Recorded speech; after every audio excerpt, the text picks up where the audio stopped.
Hello, and welcome back to A Mental Break, or welcome to A Mental Break if you're just joining us. This is a podcast where I talk about mental health with some friends. I'm your host, Taylor Simpson, and on today's episode, I have my lovely friend Shannon here. Hello, Shannon. What's up, Taylor? How's it going? I'm doing good. How are you? I'm doing lovely now that we figured out this technical stuff.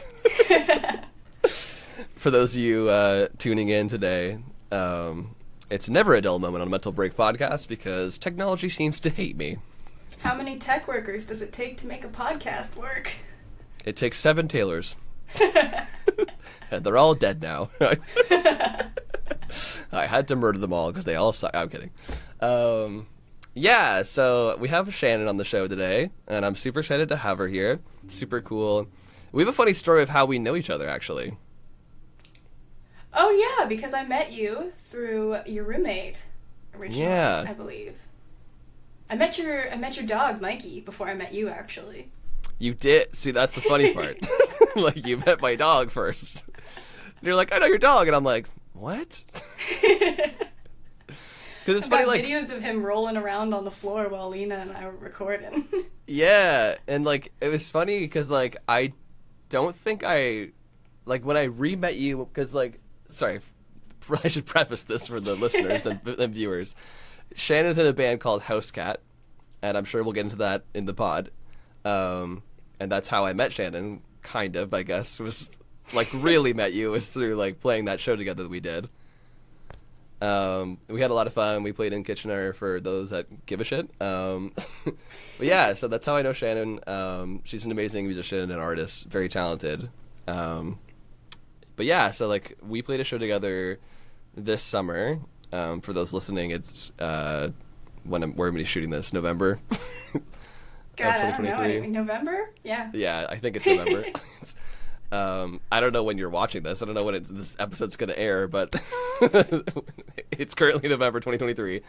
And we played the show in August, right, of 2023? Yeah. It was like late this summer, I'm pretty sure. Yeah, I think so. Yeah. And so that's when I like re-met you. But it's funny because like when I re-met you, you were like, "Oh, we met before," and I was like, "What?" And you're like, "Yeah, like I came to your house," and I was like, "You were in my house?" I was so tripped out. I was like, I knew that we knew each other, but like I was like, "What?" You're like, "Yeah, I know Mikey." I'm like, "You know my dog?" And then it clicked in I was like, oh, right. You were recording with Lena, who's my roommate. Yeah. I was like, oh, that makes sense now. All adds up. Yeah, just funny. Probably sounded terrifying at first. Taylor, I've been in your house and I met your dog. What's up? I was like, okay. What? I've got a stalker. Yep. Yeah, it was just funny how we met, and yeah, so just a little history there. Yeah. But yeah, so Shannon is an awesome artist and musician, super talented. Thank you. I mean, I'm gonna let you introduce yourself. I don't know why I'm saying more than I need to right now, but yeah, that's how we know each other. In case anyone's wondering how and why, when, if there is Shannon on the podcast. That was English. But yeah, so Shannon, thanks for being on, and if you just want to introduce yourself to the audience today, let them know who Shannon is. Sure, this is like in university where they're like, tell us a fun fact about yourself, and you're like, I've never done anything interesting, ever. That's not true. Hey, I'm Shannon, and what am I? I am a musician and audio tech, live audio guy in KW currently. Originally from Toronto, but I went to school here, and now I guess I just live here. And yeah, I play in a band called Housecat, which Taylor mentioned. We're about a year old now, and we all formed out of different years of music students at Wilfrid Laurier University, and now we're just buds, so yeah. Nice. That's awesome. Yeah. And we were talking off camera before we started rolling about the kind of like history of you getting into sound tech. Yeah. I thought it was a funny story. Do you want to like touch on that a little bit? Yeah, well, I was saying to Taylor that if you ask pretty much any sound guy how they got into sound, the answer is some way or another, I just met a guy. Like, I feel like it's kind of a hard industry to get into without having good connections. So, I mean, I went to 4 years of music university, and I was telling Taylor, like, I was fresh out of high school, and they really drill into your head, like, go to university, and so I thought that was the right move for me. Wasn't really thinking at the time how a hands-on program in college could have been more beneficial to me as a hands-on musician, but, at the time I was like, yeah, this is the right call for me. And I went into music university, and unfortunately didn't really learn too much about the career that I ended up in, but the best part of it was that Laurier is in really close vicinity to the venue Maxwell's in KW. Yeah. And Maxwell's is great. The staff are lovely. They've treated me like family since I started there. And I mean, I just by chance happened to end up at their venue for an event where I was given the opportunity to, I mean, pretty much interrogate their sound guy, because it was pretty one-on-one. Tell me everything. Yeah, I mean, that was pretty much it. I was like, where do you plug in cables? He was like, oh, okay. And so from there, Jonah Kay, this lovely human being, kind of took me under his wing, let me shadow him around the venue for a couple months, and just got some really good experience under my feet in terms of shows, learning how the different equipment and gear is used. I'd say a large amount of it was learning how to interact with bands and musicians. Yeah, totally. Well, I'm just kind of that guy that'll be like, I like your sweater, and then they'll say thanks, and I'll just go, like, just nod my head, and I'll be like, I don't know where to go from here. So it was nice to be able to learn that side of skills too as a tech, because so much of the job is interfacing with bands. Yeah. But yeah, from there I started working at a company called Sherwood in Kitchener-Waterloo, and they've got a production company as well as a music store. And on the production side, I was working some shows, shadowing a bunch of their techs at their venues, and ended up at my current venue, which is The Hub in Kitchener-Waterloo. The Hub. The Hub. The Hub. Which has been pretty cool, because it is one of the larger venues in KW, so we do have a good amount of shows coming in, which has just been great experience for me as not only a beginner sound tech, but also one of the only not male, not white, and queer sound techs that I know of. Yeah, so I only know of a couple of us, so it was really good opportunity to make a name for myself and to make good connections to keep moving forward. That's awesome. Well, thank you for sharing that. No worries. It's a cool little journey you've been on in that world. Yeah. But I'm sure it's only go up from there. Hopefully. You never know. You'll be sound teching Scotiabank Arena soon. One day. Shannon's like, Listen, well, awesome. I'm a stressed out person, and I like sound teching live for some reasons, because like studio work is cool, but I've got mad perfectionism, and I'm one of those people that will work on one track for like 2 months straight and be like, it's not right, I changed the gain on this by 1 decibel, and make somebody listen to it, and they're like, I can't hear any difference. I'm like, well, I can, so. You're like, yeah, well, I notice it. Yeah, exactly. But on the other hand, live teching is a lot of like split-second decisions. Like, you gotta make the most efficient decision as quick as you can. Yeah. So, a small venue's pretty nice for that at the moment. Not a large scale. Yeah. So you have like 18,000 people noticing your mistake of, needed more compression there. Yeah, well, I always say, like, too much reverb. Like, a sound teching job is nice, and like I always try and say to like the people who shadow me now, like, try not to stress too much. Like, our jobs are important, but nobody's gonna die, hopefully, unless you make a catastrophic sound decision. Boost everything. Yeah. So I try and tell people, take it easy. At the end of the night, you're going to be in your bed, hopefully. And, yeah. It's not the end of the world. Everybody has bad shows. The best thing you can do is just think about it and think, this is how I'm going to combat that problem the next time it arises. Yeah, exactly. Yeah. Awesome. Well, that's a little bit about Shannon, everybody. So you get to know a little bit more about the person on the show today. So Shannon, I always like to ask the guests before we get into the mental health stuff, how are you feeling today? Do you feel comfortable? Do you feel like you're in a good headspace to talk about the sort of stuff that we're going to talk about today? How are you feeling mentally? I'm feeling good, nice to be with friends on this podcast. I was saying when we played our show back in whenever that was, August. Yeah. And it was us and Rachel Hickey. I was like, it's all in the family. It's a nice day to play a show. Yeah, it's super cool. It's super cool that we have that, nice. And it's funny. I know we don't know each other that well yet because we've only, met, I guess, twice now, 3 times. But it definitely feels like when you're a musician and when you play with other musicians and you already have that level of understanding of each other. Yeah, just mutual respect, mutual love for each other, just wanting each other to have success and wanting each other to have a fun time. Yeah, it's kind of that whole mantra of you really are cut from the same cloth. Yeah. You might have completely different backgrounds and completely different, facets of how you got to where you are in the music world, but you and I are both in the music world. Yeah, we both got here, and we both have the same understanding of like you just said, we're all in this together kind of thing.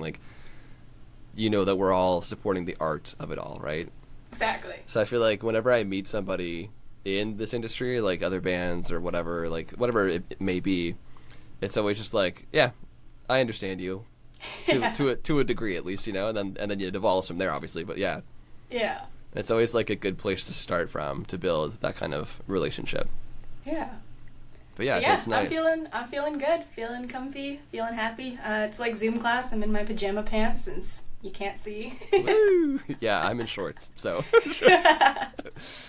Yeah, man. So yeah, awesome. I'm glad that you're feeling comfortable and stuff to talk about, because obviously this podcast is sometimes it can be super heavy, sometimes it can be super light. I never really know where the conversation's going to go. It just kind of happens naturally with most of my friends that I have on the podcast or guests that I have on the show. But yeah, I don't know if you listened to any episodes beforehand or anything like that, but basically the show is about breaking down the stigma and making conversations like this more accessible to people that may need to hear it, or just in general, we need to be talking more openly about mental health all the time. Absolutely. Everywhere. It shouldn't be a faux pas at this point. It shouldn't be something that people frown upon or are scared to talk about. I'm sure now more than ever there's more people on planet Earth that are dealing with mental health than ever before. For sure. Yeah, absolutely. Especially after the last, couple of years we just had of, the coronavirus. Isolation, yeah. And isolation and then, all of that stuff. So it's just I feel now more than ever it's this is the time that we need to be talking about it because there's the most people amount on Earth that are dealing with it now than ever before. Absolutely, yeah. So why are we still scared to talk about it openly? Yeah. Good question.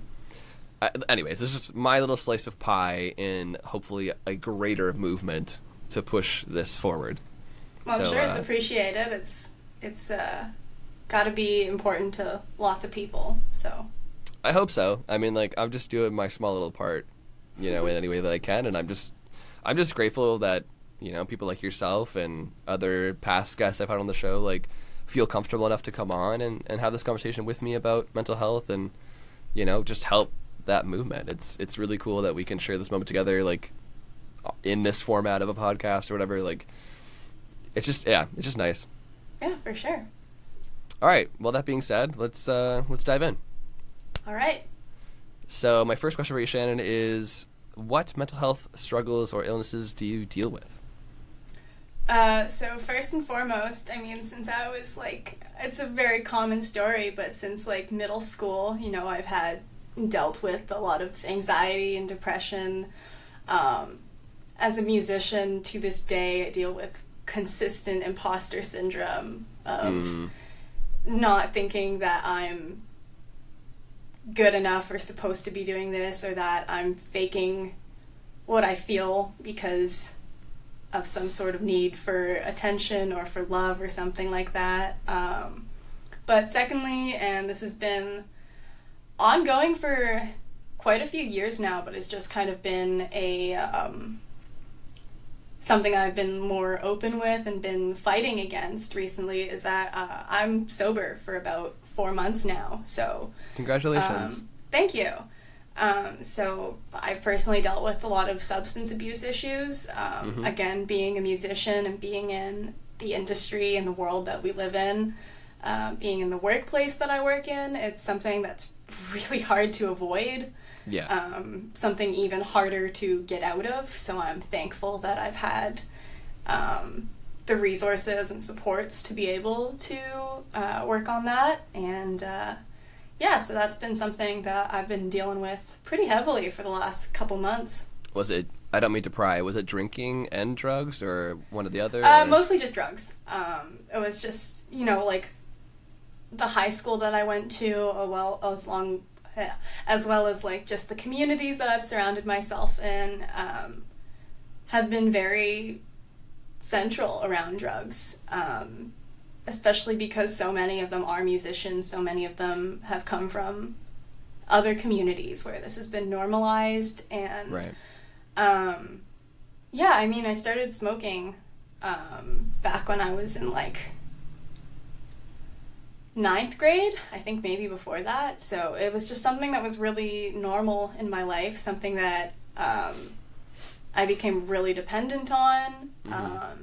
And yeah, so from there, just kind of became a problem until I actually developed something called cannabinoid hyperemesis syndrome, which is basically you've got like a little cannabinoid receptor in your brain that takes things with cannabinoids in them and helps you feel less nauseous, less anxious, all that sort of stuff. So natural cannabinoids, which appear in like omega-3s and fish and black pepper, that kind of thing. And then obviously stronger cannabinoids like cannabis. And cannabinoid hyperemesis syndrome is essentially like a little light switch in your brain that just flips one day, and any cannabinoids that you have no longer make you not nauseous, they do the exact opposite. And so yeah, and so I actually spent, as you know, a couple months in the hospital dealing with symptoms of that, dealing with other health issues that had arisen because of that. And shit. Yeah, it's kind of a weird thing because not many people know about it. It's not a very like well-known syndrome. Yeah, I gotta be honest, I've never heard of it until just now, so. Yeah, and the amount of pot smokers who are not affected by it in general is very large. So it always makes me wonder, had it not affected me, would I still be in this cycle that I was in beforehand of just like complete and utter dependency. Yeah, that's tough. Well, I'm sorry to hear all that, but it sounds like you're on the up and up now, at least, right? Yeah. It's a weird thing to say, but I'm extremely grateful for my time in the hospital for getting me to this point. And yeah, of course. It's extremely hard, as I'm sure anybody who's sober knows, that it's a never-ending battle. It's not just like, oh, you're sober and then you're done. It's consistent fighting with yourself all the time, especially, like this was something that was a regular in my life for upwards of 5-6 years, and so it becomes like I'm on antidepressants, and it's the same thing of like if I don't take my antidepressants by a certain time every day, like I can feel the withdrawal. Yeah. And it's a similar thing, like it's not. I know so many people who are like, oh, I'm just taking a 1-week break just to prove to myself that I don't need this kind of thing, and they're not even able to get through that. I certainly was not able to get through that beforehand, and so yeah. To a certain degree, also, I'm grateful that my decline from using cannabis was so fast and so sudden, and that obviously being in the hospital, I had a lot of other things to focus on other than the fact that I was sobering up. And so I wouldn't say it was easy, but I would say it was easier for me than I know it has been for a lot of people who are sobering. So. Right. Well, I mean, like, to I guess kind of relate to you in a way, or like just to maybe ease your, I don't even know how to say this, but just ease your situation, I guess. Like, I'm also sober. I've been sober for, how long is it now? 8 years, I think. Congrats. Thank you. Yeah. I was an addict in high school. Mainly drugs. I mean, I'm still battling with alcohol right now, but that's a whole other thing. But yeah, I've been sober from drugs for 8 years because it pretty much ruined my life. Like, I have like 0 memories left from when I was a kid because it just completely got fried my brain. Yeah. But yeah, like, in relation to that, like, I understand like how hard it is being an addict myself, and like, it's really hard to get it. Like, I went to rehab twice. Yeah. To get over the addiction, right? And it never really goes away. Like, No. It gets easier, but it doesn't really like I still have that little voice in my head. You know what I mean? Like, that's never gonna stop. It's just I know how to turn it off now. Yeah, I always say to people, you know, like, it gets easier, and like I'm starting to feel a little bit more like myself from before everything, but the difference is that I know, like, you can't forget what the feeling was, or what it was like, and that's really difficult at times. Is just like, you know, for me, drugs were a way of pain management, for anti-anxiety, for sleep remedies, as well as just like numbing out whatever I didn't want to feel at the moment. And so yeah, I totally get that. Yeah, and so like a lot of the time the struggle for me is like, I'm in a situation where I think that I know what the perfect medication for it would be, which is drugs, which is probably not a good remedy now, but right. It's definitely something that it's hard not to think about. Of course. Yeah. Especially when you've been leaning on it for so long, right? It's been the answer for you for X amount of years. It's like, how do you shift from that? Like, how do you transition out of that mindset, you know? Yeah. That was the toughest part for me. It was like, okay, I've been using this crutch for 5 to 6 years now, and it's not really worked, but it's done what it needed to do to get by. And now that it's out of my life, like, what do I need to do to fix what I'm still feeling, you know? Yeah. I mean, the answer is therapy. Yeah. Like, that's, you know, therapy, and, you know, eating healthy and exercising and all the stuff that we'll probably talk about later in the pod. But yeah, well, okay, so you got anxiety, depression, imposter syndrome, which is definitely like 3 of the bigger ones that usually come up on this podcast a lot. Absolutely, yeah. Especially because, like, you know, I have a lot of guests come on that are musicians because that's the world that I live in. Yeah. So it's like, it ends up, you know, which is good though. It just shows that, like, how common it is. Oh, absolutely. And how many people. It's good and upsetting, obviously. But it's like, it's good that it's like people can see that they're not alone in this. Absolutely, yeah, for sure. You know, and like especially in the music world, but even if you're not in the music world, like I know that I have a lot of guests that are just happen to be in the music world because that's just the world that I live in, and like most of my friends are in it. But if you're listening to this pod or viewing the pod or whatever, and you're not in the music world, like, just know that it's the same. Like, there's still so many people that deal with this, you know? Yeah. All right, well, that being said, Shannon, have you ever been diagnosed with anything? Or if you haven't been, would you like to seek a diagnosis? I've been diagnosed with so many fun things. The first one was anxiety when I was like, it was pretty early. I think I was like 12, a little younger than that maybe. I'm one of 4 children in my family, and so growing up there was a lot of just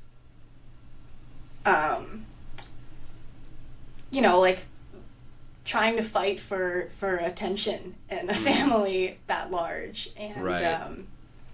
it not having as much parental attention as I needed, per se, definitely created a lot of anxiety in me, as a kid in middle school, high school, all that kind of stuff. I definitely stuck to myself a lot when I was younger, and I think that kind of brought on a lot of the depression that I ended up feeling.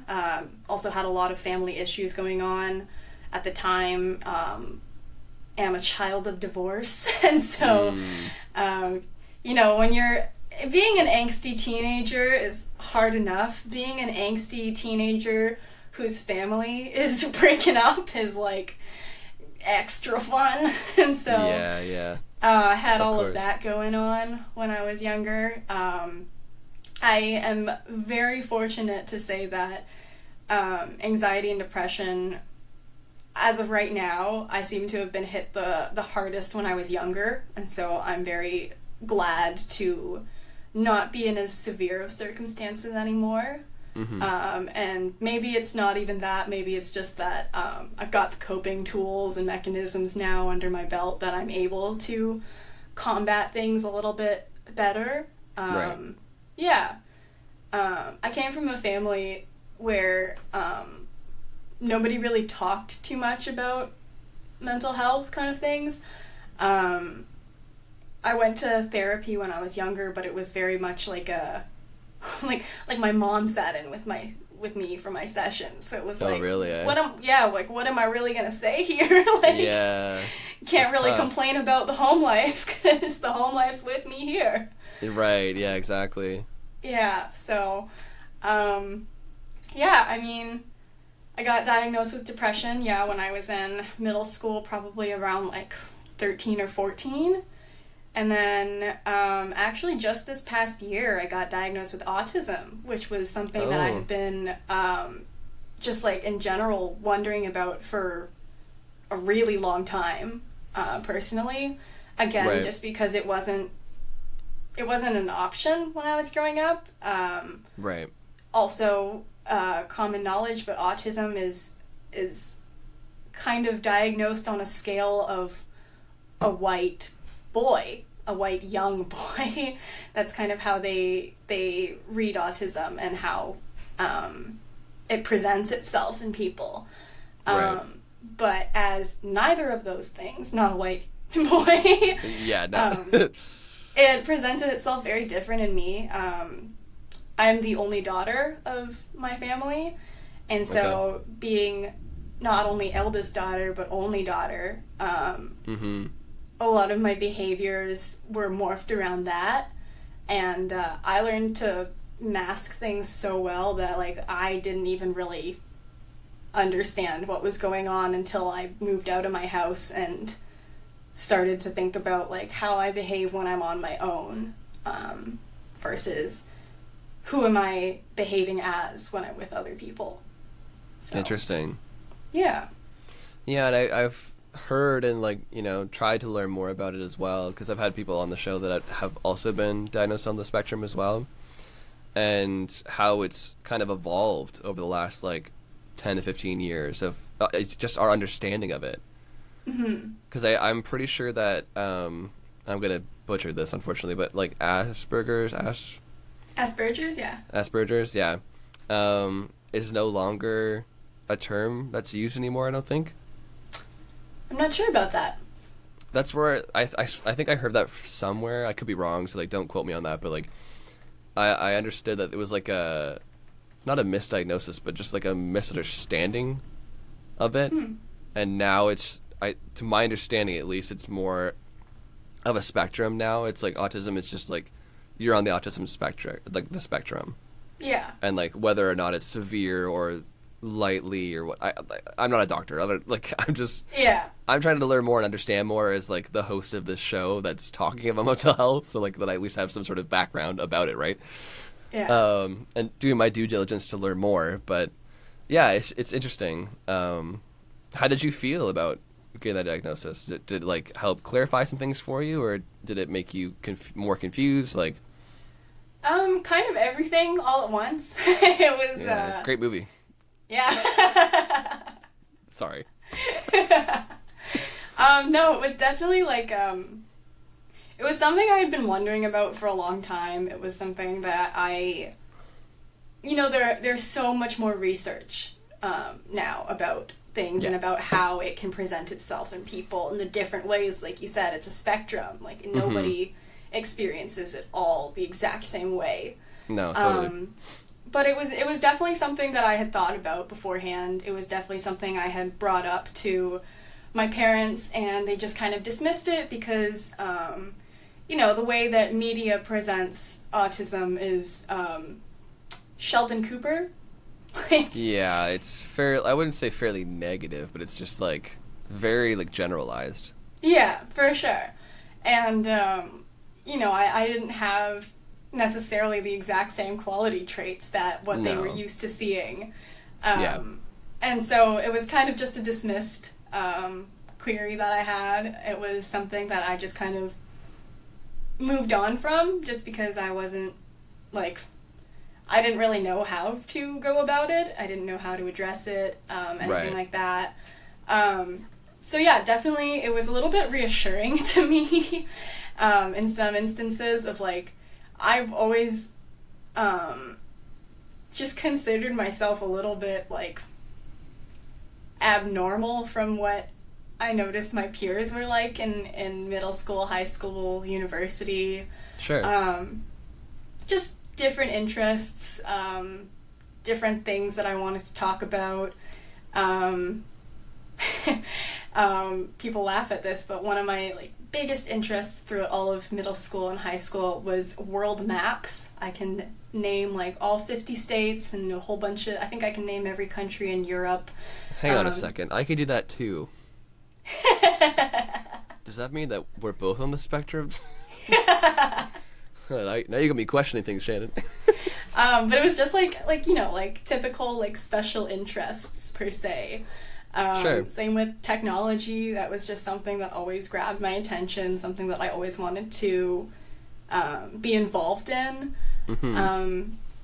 And so little things like that, started adding up to me questioning things and thinking I was just a weirdo in high school. Why is this teenage girl able to name so many countries in Europe? Right. And then, so it was reassuring in that way to know, I was right to some extent. That, there wasn't nothing going on. That there wasn't, because every angsty teen hits that point where they're I'm different, I'm weird, I'm my own me. Yeah, and so I was maybe it's just a little bit of that, but no, that was definitely, something that helped with my, self-confidence, I would say. And, even when I got diagnosed, it was something that I wasn't really, identifying with fully. It wasn't part of, my introduction identity, I guess, is what I would say. Something Sure. that I would introduce myself with. But Hi, my name's Shannon and I'm autistic.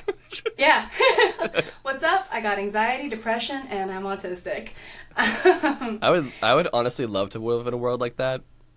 That'd be great if we all just prefaced. Sorry, I don't mean to cut you off. But I would love a conversation to go you're at a coffee shop and it's hey, my name's Taylor. I have anxiety, depression, OCD. What's up? And then the cashier's hi, I'm Brittany, and I have bipolar, and this. It's yeah, I'm good. Yeah. What can I get you today? It's that's just how. Glad we got that off the table. Yeah, now we understand each other. We're good. Yeah. Sorry, I just think it'd be great. Yeah. I don't remember where we were. It's funny. The reason why I always ask this question is because it sparks quite a debate. I've done this for 2 seasons now, and this is my 3rd season of this podcast. And every time I ask the question, I always get a huge variety of responses. Yeah. In terms of the whole diagnosis, right? It's just some people are for getting a diagnosis. Some people are totally against getting a diagnosis. Some people don't believe in it, or some people don't want to hear it, or they already know that what they have is what they have, and they want to deal with it on their own terms, and they don't want the doctor involved because some people don't like doctors. Yeah. Well, I'm kind of in the middle, kind of floating, I guess, and I think if people want to go the medical route, that's absolutely how they should go if they've got confidence in that. But like as a person of color, there's so much in the medical field that does not cater towards people of color, that actually hinders people of color from receiving the help that they need. And so there's a lot of debate on if self-diagnosis is a valid way of approaching things. Yeah. And I'm kind of in a position of, if that's something that's going to help you, if that's something that's going to help you come to terms with what you are dealing with, and if like, even a diagnosis, it's somebody else's perception of how you're dealing with things, right? Like, Totally, yeah.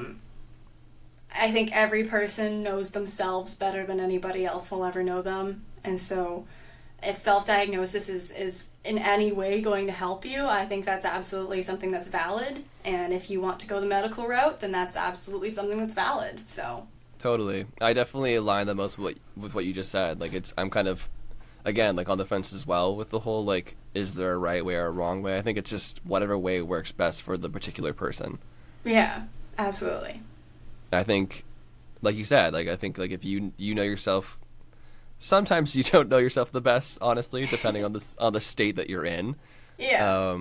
But most of the time, I'll say, like, you know yourself the best. You know that you know exactly what's going on with you, to a certain degree, at least, right? To the point where you can at least kind of match symptoms, or like at least read into it more, or maybe talk to your friends about it that maybe suffer from the same things, like, and maybe paint a better picture for yourself. And like, if that helps you get through it, and like that helps you find whatever you need to find, like coping wise or therapeutic wise, cathartic wise, whatever, to get help through the situation, then great. But I always say, if you're in a point where it's like you feel like you can't pull yourself out of it by yourself, then absolutely go see somebody about it. For sure.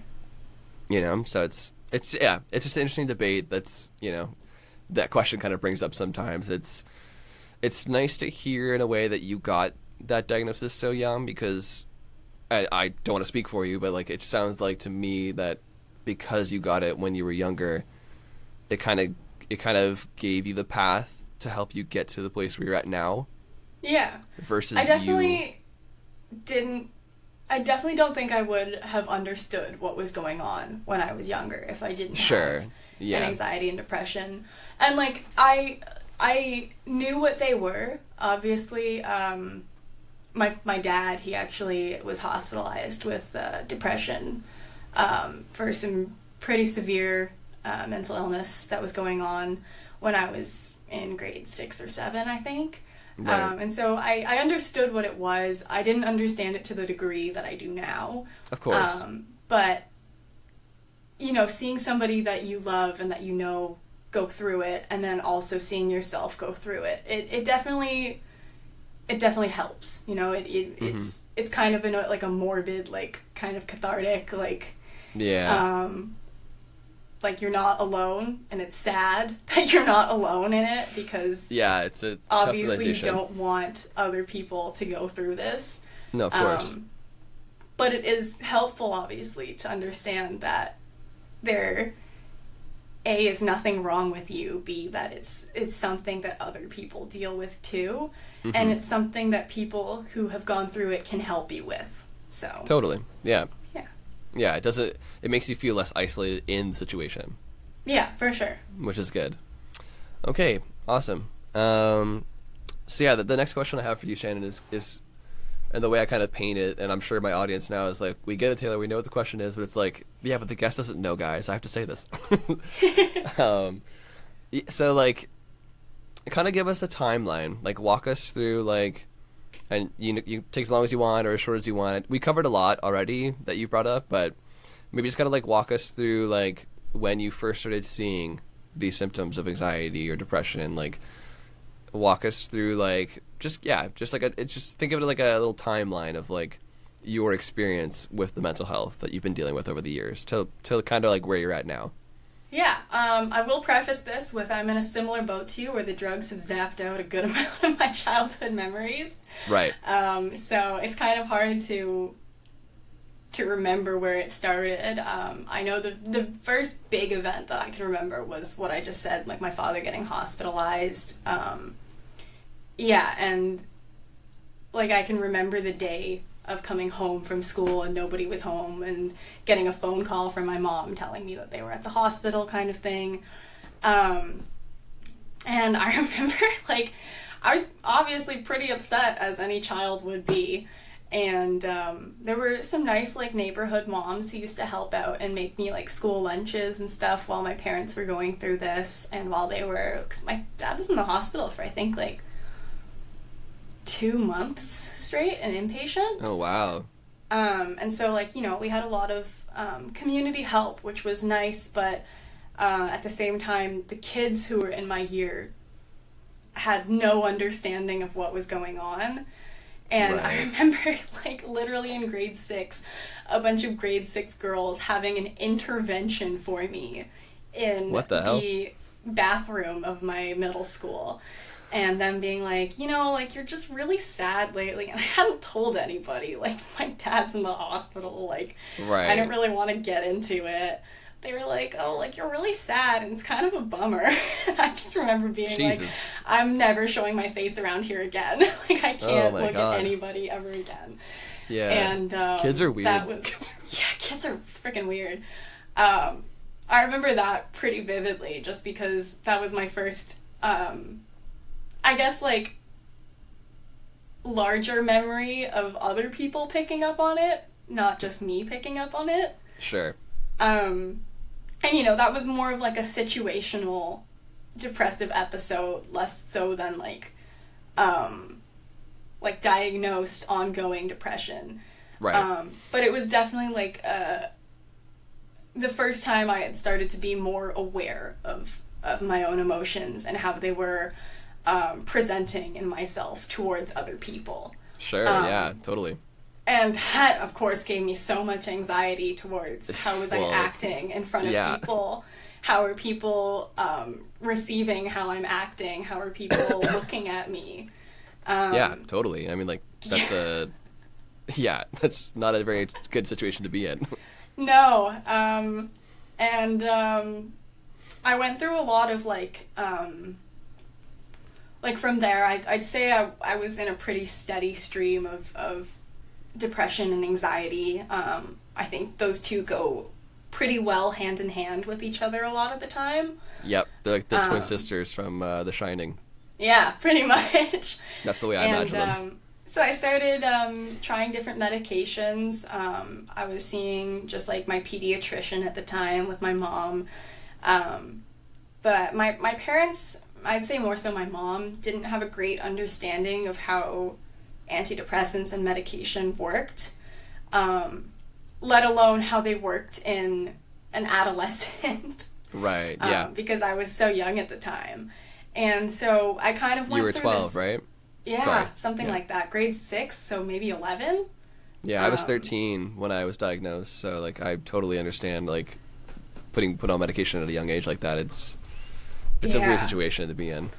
It was just kind of a cycle, though, of, like, because my mom was so involved in my medical life and my medical journey at that point, I would get put on one antidepressant and it would be 2 weeks, which obviously now I know at the time that's not long enough at all to understand how a medication is interacting with you, with your system, with your health, with your body.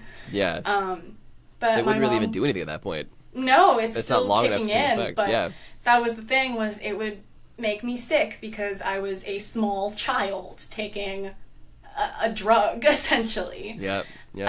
And my mom wouldn't like the way that the side effects were working. And so she would pull me off of it without doctor's recommendation or anything like that. Oh, boy. And she would say, you know, this one's not working. And then they'd put me in another one. And it would make me sleep for 3 days straight. And I'd get pulled off of that one. So by the time, like, at this point, in my life, if doctors ask me what's a full list of medications you've been on, I can't give them an answer because You're like, I don't know. Yeah, I'm not sure. Like there's a period between grade 6 and grade 8 or 9, I'd say, where I'm just unclear because I wasn't in full autonomy of my own medical decisions. Not that I should have been, per se, because I was an adolescent, but Sure.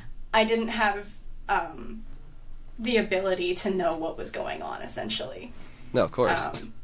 Yeah, and then there was a period, I can't remember if I was on medication or not, but grade 8, after graduating, I went to a different high school. Then I went to I went to gifted school when I was in middle school, so that brings on its own whole thing. But, whole thing, I'm sure, yeah. But because I went to gifted school, it was kind of a, like everybody got bussed in from all different parts of the city that I lived in.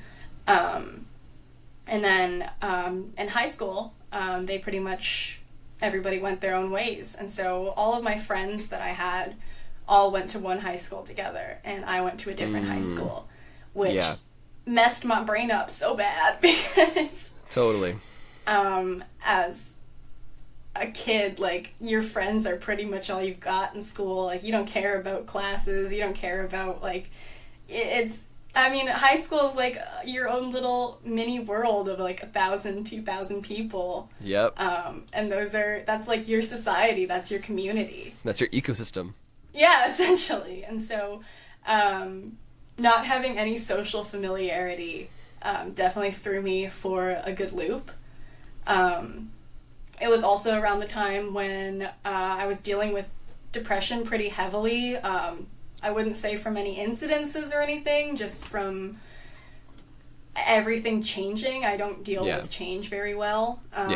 Never have. And so, changing to high school, that's a big event in any person's life. And so that was definitely a rough time for me. And so it affected my academics, it affected my social life, it affected everything. And so I actually switched out of like the gifted stream in high school into just like the regular academic stream, which again meant that I was with so many new people. There were larger classes, different teachers.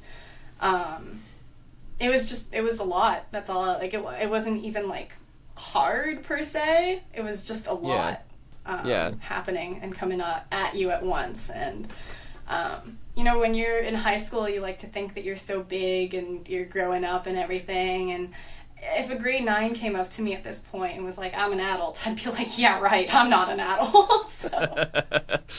Yeah, like I'm 30 and I'm like, I don't know. I'm still trying to figure out life right now, bro. Yeah, so, I mean, it's tough because, you want to believe at that age that you've got everything figured out and that you're doing everything right, but, God, I don't know what I'm doing now. So, like, it's a weird thing to go through in high school, and I'm sure it's such a common experience for anybody without even going through like switching out of streams, anything like that. Just moving from elementary school, middle school to high school is a big change. That whole journey on its own is already hard enough, and then exactly. You add all these variables in, and it makes it more difficult, right? So so I can't really recall too much from like grade 9 to grade 10 other than I just kind of like kept to myself. I didn't really have like a core group of friends. I met, I don't know if you know Lucy Ellis. She's a musician in Toronto. But she's one of like my best friends that I met in high school. And I think I met her around grade 10, and so we became friends. But it was kind of just like her and I, like two musketeers in a big old high school. And so, but having her was really great. I mean, that's pretty much what I remember from grade 10, and I'm okay with that because those are good memories. Grade 11 got pretty rough. I can't exactly remember if anything onset it or if anything happened. but I was like suicidal for 90% of grade 11. Like I just Oh shit, eh? I just didn't want to be me. And it started like manifesting in little ways of like I'd start sleeping throughout the days and miss school and just try to not be conscious, I guess, of what was going on, who I was. Right.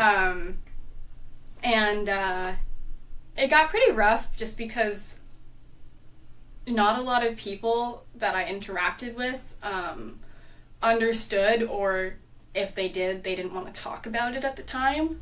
And so I just felt really alone. It was at the time also my parents had like completed their divorce, and so my parents were living separately at the time. My brothers were going back and forth. It was just like, it felt messy. Like my whole life just felt really messy at the time. Yeah. And it just was something I didn't want to deal with. Maybe it was just I didn't know how to deal with it, but I remember talking to like my I don't know what her role was. Maybe like she wasn't a guidance counselor, but she was like somebody that the kids went and talked to if they were having a rough time, kind of deal. Sure, like a student counselor situation, or high school therapist. I don't know. Yeah, and I remember talking to her, and I don't know what I said to this day, but I must have said something concerning, because she was like, okay, we gotta call some emergency services. Whoa.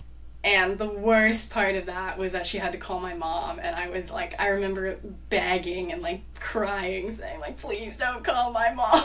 Like, this is gonna make it 10 million times worse. Worse, but, yeah. You know, like that's her job, that's her duty. She had to do that. Of course.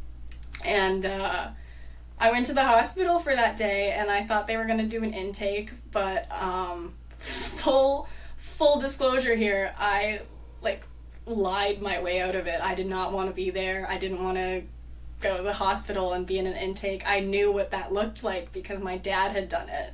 Right, that past trauma of seeing your dad go through it.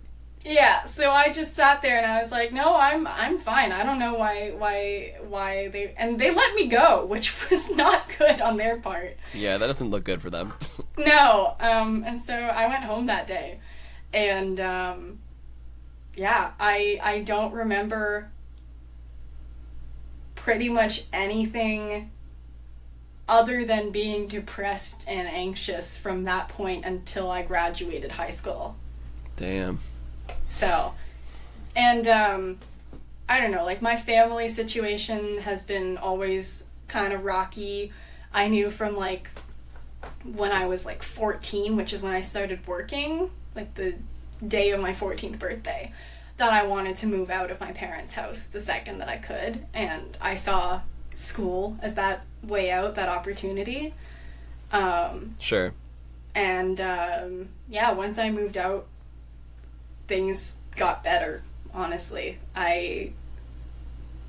It's kind of a weird thing to admit, but I don't know if things would be any different had I stayed.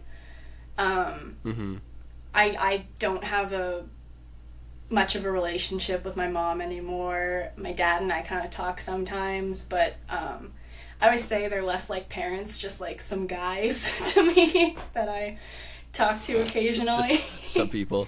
Just some guys. That's fair, like... But, you know, like, so many people say, like, blood comes first. Like, you have to love your blood no matter what. But if those people aren't good for you, if those people are actively putting you in a dangerous position, then I think people have every right in the world to cut those ties and to make their own families, to make their own connections that they want to have that are closer than that. Because since I've left that situation, per se, I've been much healthier. I still absolutely deal with things like depression and anxiety, and university was no easy ride for me whatsoever. No. But it was different, is what I'll say. It was different. The way I had to deal with things. I was a lot more self-reliant, which I found helped me a lot, rather than being under somebody else's decisions, under somebody else's roof, per se. Yeah. Yeah. Yeah. So, and now I'm here. I'm definitely still dealing with all sorts of stuff, but yeah, I've got a lot of years of wisdom, you could call it, under my belt now, that I'm able to definitely deal with things easier. I'm able to pull myself out of things, to recognize patterns and where they're leading to at this point, in order to prevent scenarios that have happened in the past from happening again. So yeah, it's like, years of experience of living with those mental health illnesses, and like picking up on like, okay, this happens when I'm feeling like this, and like, so I know not to go down that road, or like, yeah, you just like kind of learn, like you said, the patterns of yourself and how that manifests, and I've essentially learned like I can't eradicate or get rid of what I've got.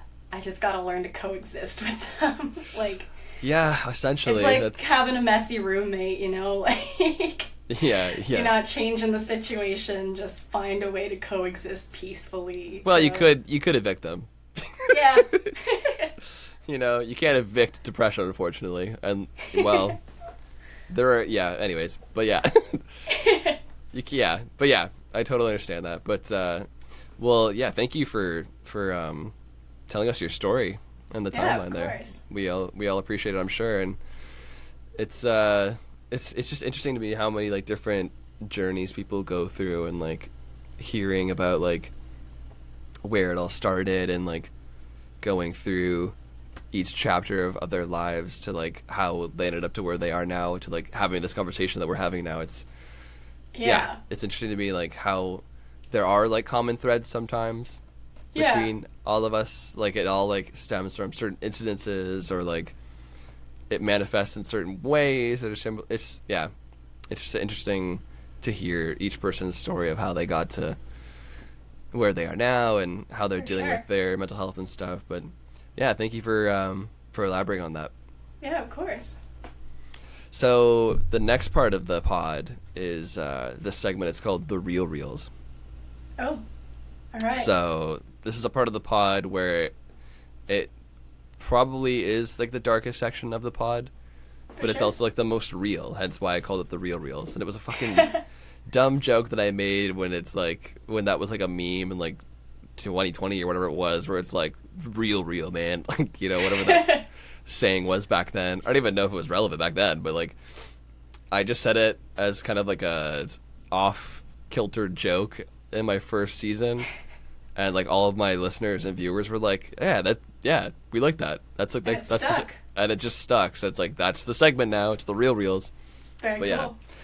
But yeah, this is the part that I'm like most proud of in the podcast, or not proud of, but like just like that I'm like the most like unfiltered, I suppose, For sure. and unapologetic about. And like if the guest comes with me on this journey, then I'm grateful, but obviously I'd never force anybody to do or elaborate or express anything further than they're not comfortable with expressing. But it ties back to like what I was saying before of like how the whole point of me starting this podcast was to break the stigma. Yeah, for sure. And to like talk about these things that are, sometimes painful to talk about, but it's rewarding after you talk about it though. Yeah, absolutely. And it's like, I feel like it gives people hope of like, oh wow, like that person went through this dark moment in their life, and they're having this conversation right now about it, and they came out of it, and they're moving forward, and it didn't destroy them, Yeah. So I mean, Shannon, you go as far as you want with this, or as light as you want with this. Like, I'm not gonna pressure you either way, but the only question in this segment is like, what was some of the darkest / like hardest moments that you've had to deal with in your mental health journey? So the first one that comes to mind is in first year university. I was living in residence, and they've got those like janky residence doors with janky locks, or like you can't actually, like, there's no twist lock, it's like a push lock. So you can't check if it's locked or not, because if you move the door handle, the button pops out and it's unlocked. I see. And there was one night where I must have thought that I had locked my door, but I didn't, and somebody broke into my room, and I got assaulted that night, like physically, just Jesus. like pummeled in my sleep. It was like a Sunday night at 5 a.m. And coming out of that was definitely one of the hardest moments of my life, just because I had broken a lot of family ties and security ties, as I would call them at that point. Sure. Of like where I could go, what I could do, how I could deal with this kind of thing. Yeah. And I did end up going to my mom's house, which in the end I would say made things worse, just because it wasn't a safe environment for me. That sucks. And leaving school, I dealt with a lot of just like, I have no better term for it other than like nosy ass bitches who like wanted to know what happened, and like I told them what happened, but for some reason people didn't believe me, and I did have a quiz, not a test, a quiz that day that was scheduled that I missed, obviously, because, you know, got beaten up in the face. Yeah. And somebody made up a rumor that I faked my assault to get out of a quiz. And that Wow. spread like wildfire in my program. And I actually didn't hear about it until like 3 months later when somebody brought it up to me. And I was like, what? Like, what? Who the fuck would do that? And it was a really difficult time for me, just Oh, of course. trying to navigate feeling so alone, feeling violated, feeling... Yeah, like you're invalidated. Yeah, like it was just a really dark time for me.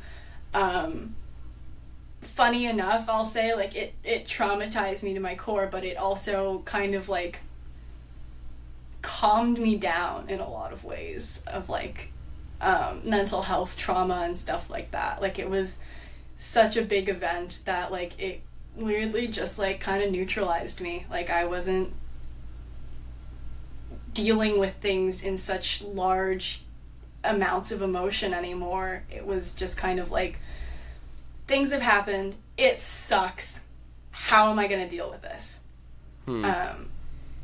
Just because, I mean, at that point in my life, it was like, there is nothing I can do. Like, there is nothing I can do to make people act the way that I want them to act. There's nothing I can do to fix this. So either I can sit around and really feel sorry for myself, which I did for a while. Yeah, which is fine. Like, you're allowed to sit in that emotion. Absolutely. Yeah. But I just reached a point where I was like, okay, like, it doesn't matter what people are saying about me. It sucks, and I'm gonna validate to myself that it does suck, but if I just keep sitting here, nothing's gonna change, nothing's gonna happen, it's gonna continue sucking. Right. Until I do something. Yeah. So There's yeah, kind of I like mean, that, like, ultimatum moment in your life. yeah. And it wasn't even really like I did anything drastic or anything. It was just a little bit of an attitude shift of just like, I always say, like, if people are talking about me and creating nasty rumors, those are just fan theories. Like, I can't help it. Yeah, theories, yeah. Just fanfic. Yeah, exactly. So, I mean, I just kind of hit a point where I was like, it doesn't matter. If these people are going to think these things about me anyways, why would I want anything to do with them if these people are going to listen to these things? Like, if people are actually my friends, if people are actually, like, they'd talk to me, they'd, like, actually, like, want to get to know what happened, want to get to know me as a person. And these are people that I had, like, this was first year. Like, I'd had, like, classes with them for, like, 3 months at this point. Like, they Right. didn't know me at all. I didn't know them at all. So, Yeah. yeah. So it was that was definitely not a great moment for me. Yeah, I'm sorry to hear University that. in That's tough. general. University in general was hard. I went to Laurier, which is a very white university, which, I mean, I lived in Oakville for a long part of my life, and Oakville Also is very white. infamously white. Yeah. And oddly enough, like, I dealt with a lot of instances of racism throughout my childhood, but I didn't fully understand what was going on, I think, until I was more or less an adult. And could actually understand, like, you know, this is not okay. This is something that's happening. It's going to happen, but it's not okay. Yeah. And university was a lot of that for me. It was, for starters, I had a West African drumming course that I had to take in university that was taught by a white man. That makes sense. Yeah, totally. And we already had some issues between the two of us because I'll say I'm a very vocal person when it comes to things that are not even not right, but not making sense to me. Sure.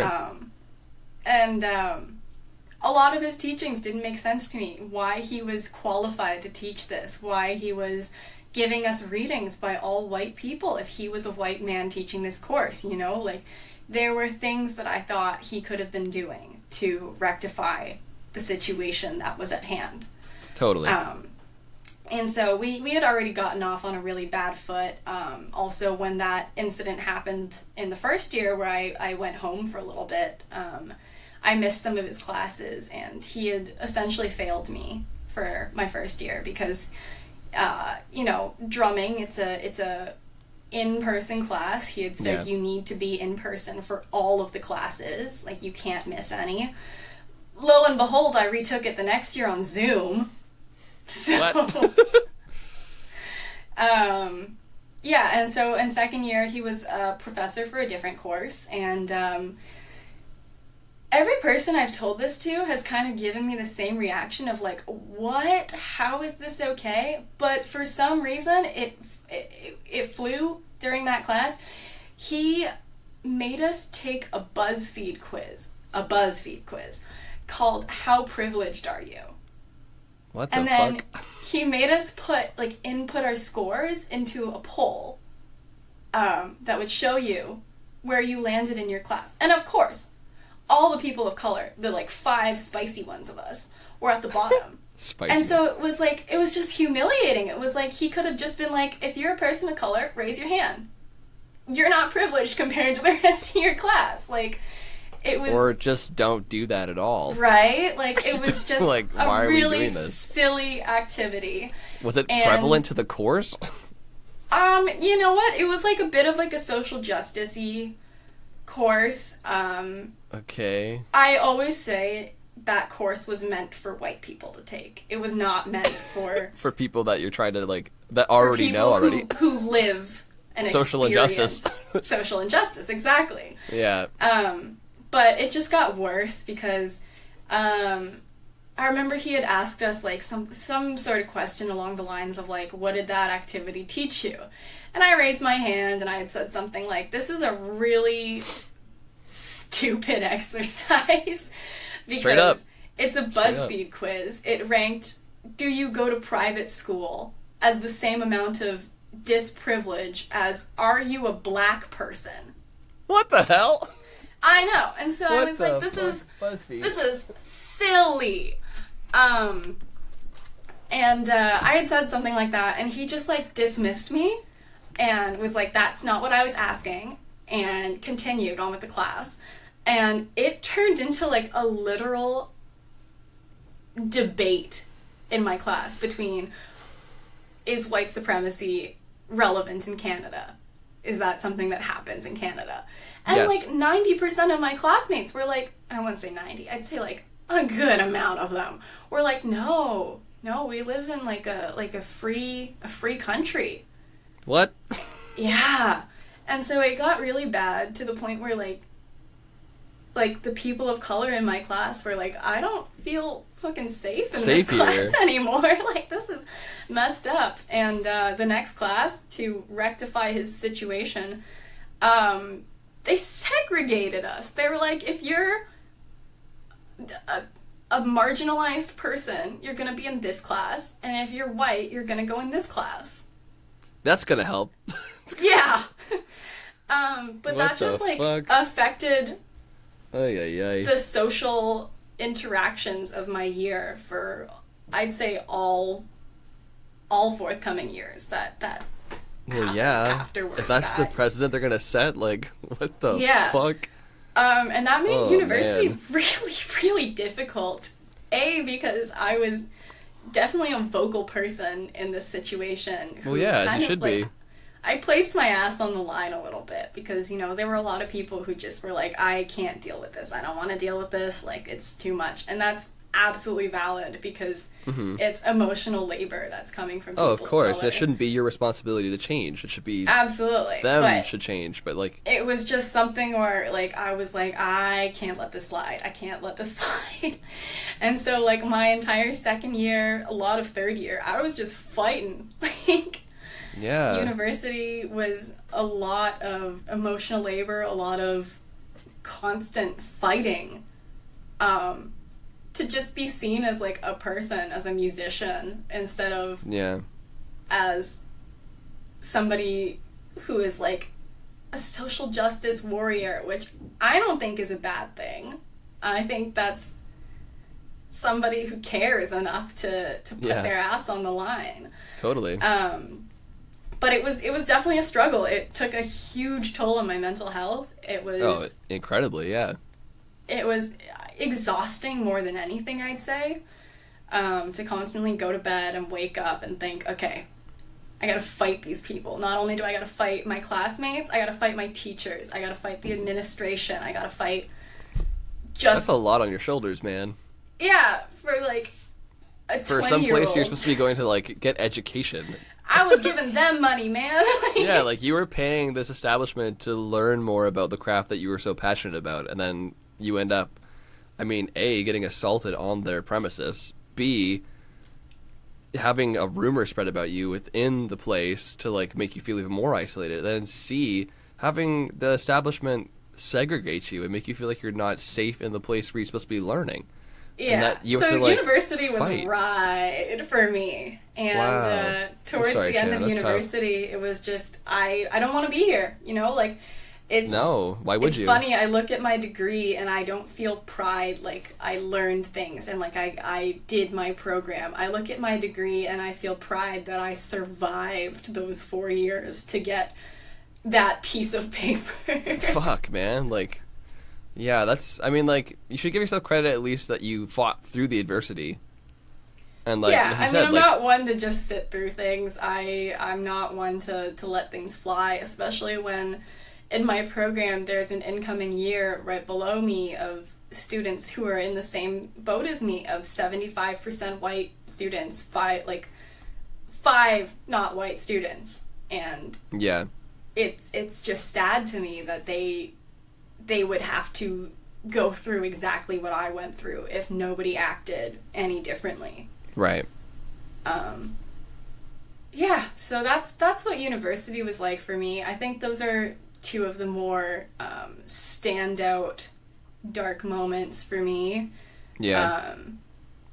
Yeah, just because, you know, like, those were moments where I really felt like I was on my own. Moments where I really felt like, you know, like, I don't have anybody helping me up. I gotta keep helping myself up. I gotta be my own support if there is none.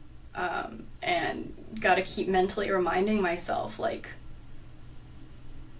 you know, like, I've come this far, I can keep going, kind of thing. It doesn't change at all how much it sucked at the moment, though. So. No, of course.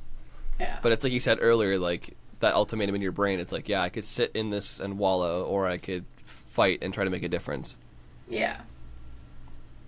Well, I can tell you that you're very courageous, and that you're very brave and fucking hella strong to get through a situation like that and come out the other side and like be the person that you are now in front of me. Like, that's fucking cool, man. So give yourself a pat on the back. Thanks, Taylor. Of course. I'll pat myself on the back, and then I'll pat you on the back virtually. Oh, okay. There we go. Thank you, Taylor. No, but seriously, like, I didn't know any of this going into this conversation. I didn't know what I was going to learn today, but like, that's pretty fucking intense that you had to go through all that situation. And I think I present myself now, at least, as a very, very calm, usually well-organized person. So it's not something that I allow myself to easily present, but it's also not something that I shy away from. It's not something that I hide. It's something that's very open about me that lots of people know. Because, you know, it's, again, like, if nobody else is going to do it, I'm going to do it so that somebody else will do it after me. Yeah, that's a great quality to have, and it's like, yeah, no, I was just gonna say that's a great quality to have, and it's like you're like a true leader. That's fucking cool. Well, yeah, I mean, thank you for sharing those moments with us. I mean, I appreciate it. I'm sure the audience appreciates it too. So transitioning out of that darkness now into a bit more lighter part of the podcast, the next segment is called the Rainbow segment. Ooh. So this is kind of like taking what we learned or what you learned in those like hardest moments of your life, and you know, I never want to assume, obviously, it's an ongoing battle. Like we've been talking about this whole podcast, it's an ongoing battle of mental health. It's never really over, but it's like it does get a little bit more manageable as you get older and as you learn and develop new coping mechanisms and such. But presumably we're having this conversation because you're still here. Yeah. And you're still fighting the good fight, and you're still trying to be a better person. So the Rainbow segment is just kind of like coming out of that dark part of your life and like growing and learning and like, you know, kind of what you've developed over the last year, 2 years, whatever, to where you are at now. So are there any like positive things that you discovered or are like still finding out about yourself and dealing with mental health that maybe you learned from those experiences or just in general? I'm learning about myself that I do like people. That's a big one. Is that I spent so much of my heavier depressive years isolating myself. Even before the 2 to 3 years of COVID isolation, it was just something that came naturally to me, was to cope by being alone, by just keeping to myself. And I mean, things like Housecat, things like my workplace are different places that I really enjoy interacting with people. I really enjoy getting to connect with people and talk to people in a lighthearted and genuine sense of myself. And I always try and see the good in people. You know, there's even people who have wronged me, who have wronged other people. It's easy to find yourself in an unempathetic viewpoint, but it's also not that difficult with just like a little bit of work to just try and see from their viewpoint what they're looking at. And I always say, like, I've become a lot more forgiving of people now that I've gotten older, because again, like, this whole podcast is about so many people are going through their own things, so many people's difficulties and struggles manifest in different ways that might sting you, but might be just the way that it's presenting at the time. And I personally believe that unless you give somebody the opportunity to change or to act differently, you can't stay mad at them for being the same. Sure. And so that's just a couple different shifts of viewpoints that I've adopted within the last few years, I'd say. It's made me That's good. a much more peaceful person, a much less, I'd say more than anything in the last few years, I've become a less angry person. I used to be just angry all the time. Angry about why things happened to me, angry about why I was in certain scenarios, angry at other people for scenarios that I was in, angry at other people for scenarios I'd put myself in. And so I've definitely become a lot more of a forgiving, empathetic, and compassionate person, I'd say, which is something I'm proud of myself for. It's something that took a lot of work. Yeah. Yeah. That's great to hear. Like, I'm proud of you. Thank you. That's really, it's a tough thing to do. Yeah. Especially from what what I've learned today and what the audience has learned today about your life story. It's like, I mean, you'd have every reason to be angry. I mean, like, Yeah. you lost that connection with the two people in your life that you're supposed to have that connection with, your parents. Like, in terms of, like, sharing on that kind of level. And then it seems like you were kind of isolated throughout your teen years, and then, like, into university, you had that whole experience that happened to university. So it's like, how could you ever trust people at that point? Yeah. So it's like, it's good that you did the work internally to really transition into a person that can be forgiving and empathetic and, like, view, like, not all people are evil. Yeah. And therapy. Like, Therapy was good. I always recommend 100%. people try some therapy. Absolutely. It does a world of wonders. Like, Yeah. even if you feel like you're not getting anything out of it, you really are. By just expressing yourself. Like, doing this podcast, weirdly enough, is kind of therapy. Yeah. Like, for both me and sometimes the guest. Like, I'm never going to speak for the guest, but, like, for me, it's like I learn It's so much talk about therapy, a person. Yeah. Yeah, and, like, I find, personally for me, I find that, like, just expressing myself in this regard, like, sharing my story and, like, talking about the things that I've went through, and, like, just putting it out in the ether just kind of releases it from being bottled up in here. Yeah, And it just kind of, like, absolutely. releases that energy, and it's like, okay, that happened to me, but I'm all right. Like, Yeah. it's out here now. I can let it go. Yeah. So sometimes even just, like, expressing it is, like, all you really need to do. Like, it starts there, then you build from there, obviously, but, like, step one is just talking about it. Yeah, absolutely. For sure. But yeah, I'm really glad to hear that you came around out of that angry mindset, because it's not easy, and it's tough living a life of anger as someone that's Absolutely, also yeah. lived a life of anger and, like, blamed myself, my surroundings, my past, like, everything, and I just was angry all the time and, like, pointed the finger, and I was like, I hate the situation I'm in. It's like, it's not you can't live a life of anger. No, absolutely not. And it's comforting in some senses to know that patterns that seem like they've lasted forever are still alterable. You can still change them. Things like addiction, things like anger, things like there's still time to adjust them, no matter how old you are. Yeah, and no matter how dark it may seem, like, no matter, like, for anyone listening that's maybe can relate to what Shannon and I are talking about right now, it's just like, if you feel like you're in the wallows and, like, you feel like you really can't break the cycle, like, trust me, you can break the cycle. Shannon broke her cycle. I broke my cycle. Doable. Yeah, and it's maybe it's not going to be the same route that Shannon took or that I took. Like, it might be a different route for you.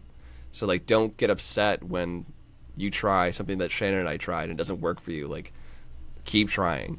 Like, something out there will give you the release that you're looking for from whatever perpetual cycle that you're in. For sure. But yeah, so I mean, this is a great segue into like my next question because we kind of just talked about it. But have you found any constructive ways or solutions or coping mechanisms in dealing with your mental health these days? Yeah, I mean, yeah, pretty much what we just talked about. I was gonna say we covered most of it there, but yeah. if there's anything else you want to add, or I mean, sobriety's been the big one for me at the moment. Again, it comes with its own set of mental challenges for sure, but for sobriety, it's been a lot of replacing bad habits and not replacing them necessarily with other habits, but reframing the environment around them. Like, for instance, like there are certain settings or scenarios that are like common times I would use or common times I would smoke or anything like that, and I don't necessarily need to avoid those scenarios, but I can reframe them. I can add other elements into them that will not continually associate them with using for me. I've had I've never personally gone through like a rehab or step program or anything like that, but I have had some really incredible support system people in my life who are also sober, who have given me like invaluable help and support and tips, and one of them had told me, like, like, if you find yourself craving, like, have some sugar. Like, sugar's not the end of the world. Everybody makes it seem like it is. It's dopamine. Give yourself some leeway. Yeah, totally. It's part of the whole like placebo effect, right? Yeah, absolutely. So, things like that. It's still difficult again. It's always ongoing. Oh, yeah. It's gonna be a journey, but it's a great point to make, though.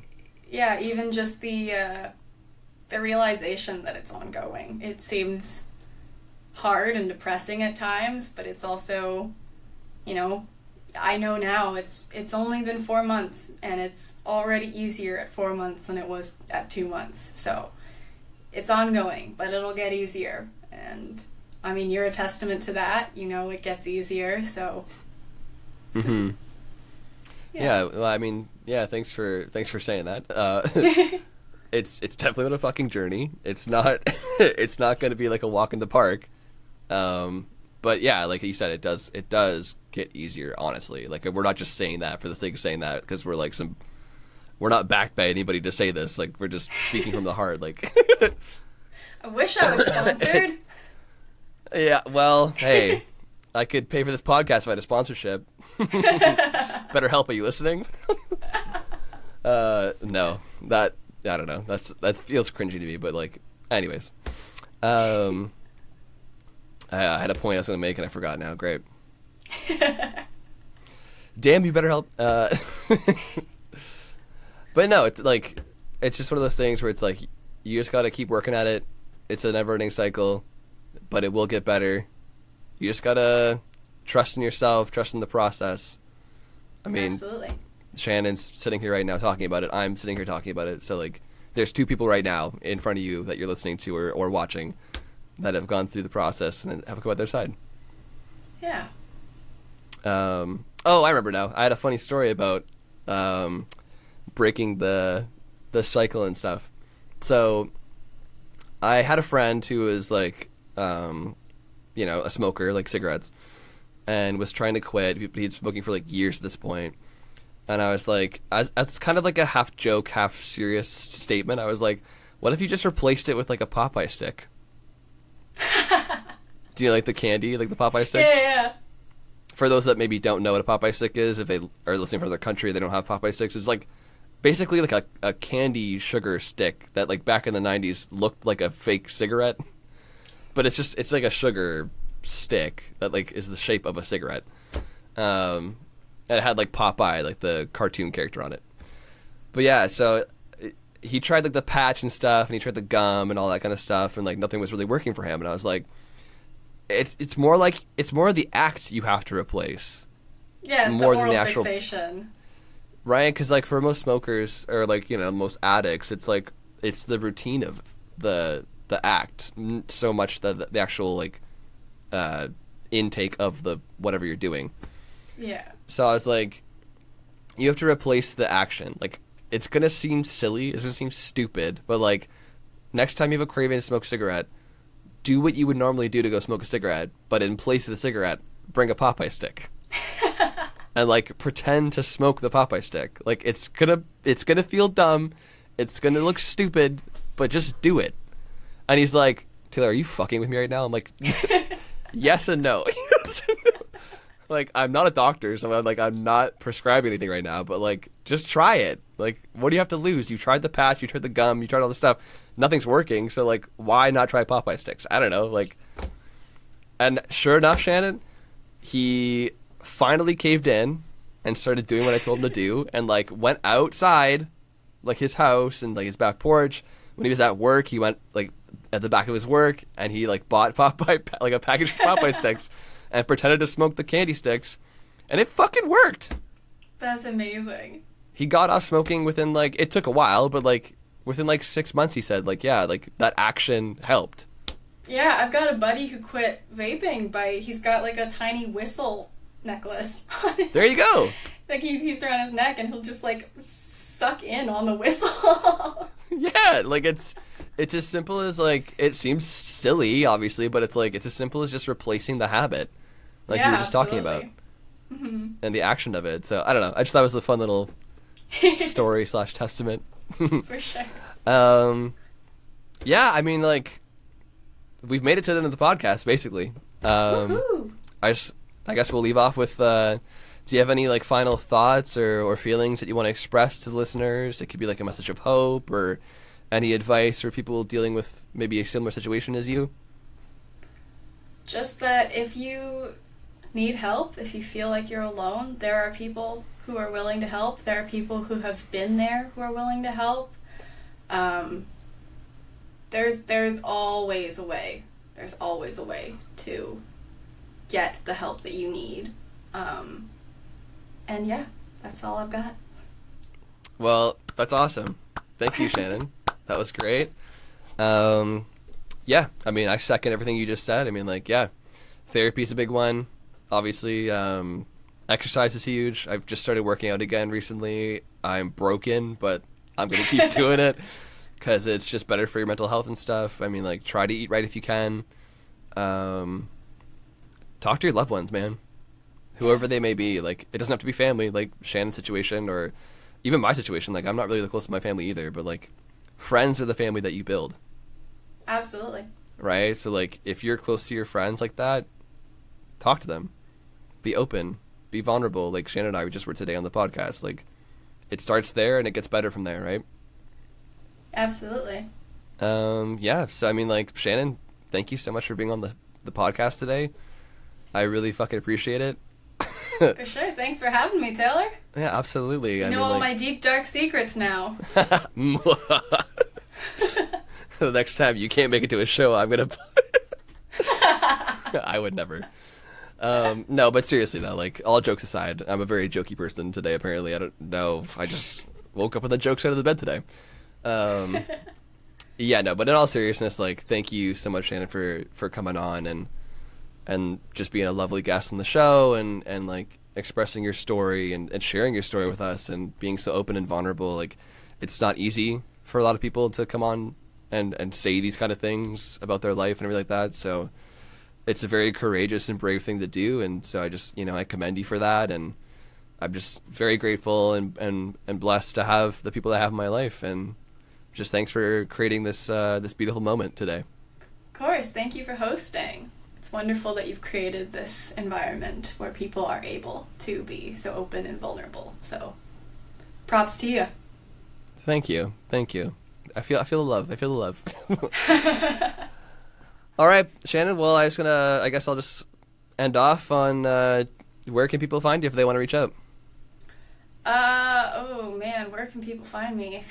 You don't have to. It's just... No, I'm just trying to think, like, social media wise, or where they can find me in person. Yeah. Don't dox yourself. Don't do that.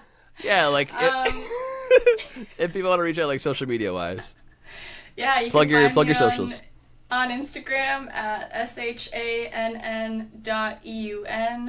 It's a combination of my English name and my Korean name, but it sounds like Shannon if you say it fast, so, you know, that's my haha funny. Yeah, I think that's like pretty much the only social media I'm on nowadays. Okay. And follow at Housecat. Housecat Music. At Housecat Music. There you go. Thank you for correcting me. It's sad, morbid, kind of devastatingly sad, actually, music. And we write about fruit and bones. Hell Those are yeah. the only two topics we write about for some reason. Fruit and bones. I love it. And Skeleton Man, right? Is that the name of the song? Yeah. Skeleton Man it just had its 1 year anniversary, right? Yeah, we just hit just over 17,000 streams, which is epic. We were joking yesterday that's like enough money to buy like a pizza if we want to have a band dinner. Hell yeah. That's amazing. So yeah, everyone listening, go support Housecat at Housecat Music on Instagram. And Thanks, check them out on Spotify, Apple Music, all that good shit, wherever you stream music. Skeleton Man's a banger. It's a good track. Thank you. Yeah, of course. All right, well, that's where you can find Shannon. She's a lovely person. She can help you out with whatever sound tech needs you may have, or just whatever, like maybe a vulnerable mental health chat. For sure. Absolutely. But yeah, again, thank you so much for being on the show today, Shannon. I really appreciate it. For sure. For all my listeners and viewers, thank you guys so much for tuning in today. Without you guys, it's just two of us talking on a Zoom call. To nobody. So thank you guys for supporting the show. If you want to keep supporting us, go subscribe to our YouTube channel. That's where all our videos come out. Video format come out. Go follow us on Spotify and Apple Podcasts and wherever you get your podcasts. If you really want to help support, rate it, give it 5 stars. It boosts us up so more people can hear about mental health and what we're all trying to do here. So thank you so much for that. Instagram, I guess, at Taylor Simpson Music if you want to follow me and my musical journey, or if you want to follow the podcast, it's at A Mental Break Podcast on Instagram. Yeah. I guess I'll leave off with, hey, drink a glass of water, pet an animal if you have an animal at home, or if you have a friend that has an animal, pet an animal, and call somebody right now. I'm calling you out right now, viewers or listeners. I want you to pause this video or pause the audio and call someone that maybe you haven't spoke to in a while, and tell them you love them. I dare you. Do it right now. You won't do it. Do it. I'm going to do it right after this. All right, Shannon, I love you. Thank you for being on the show. You too, Taylor. Thank you so much for having me. Yeah. Yeah. And we're going to play a show soon. Yes, for sure. So Sounds all good. y'all better come out and support us because we're going to put on a kick-ass show. Oh, yeah. Alrighty. Goodbye, everybody.